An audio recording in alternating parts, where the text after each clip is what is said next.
I'm Rick, and I'm building Billy. Today I want to talk about the muzzle. As I indicated in earlier videos, the muzzle's got two timbers, red gum and Victorian ash.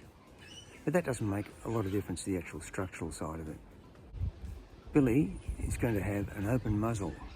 The spear is held down by the shooting line, looped around the spear and the muzzle. The front of the spear is held down by the shooting line, which goes down over the spear, through the slot and back under the gun.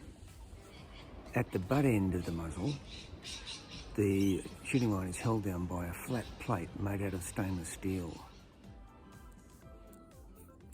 I made it from a piece of plate which I bought on eBay. Cut it with a hacksaw, smoothed it and shaped it with hand files. I'll buff it nice and shiny later. To stop the shooting line catching, the plate has to be rebaited into the body of the muzzle. I measured it up and then I chiselled out the recess. A couple of screws and it fitted all right.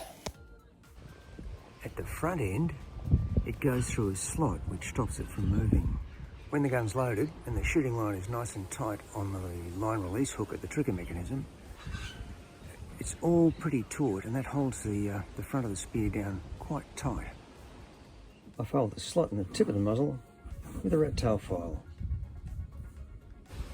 Also, through the muzzle at the front, there are two holes. These holes take the rubbers.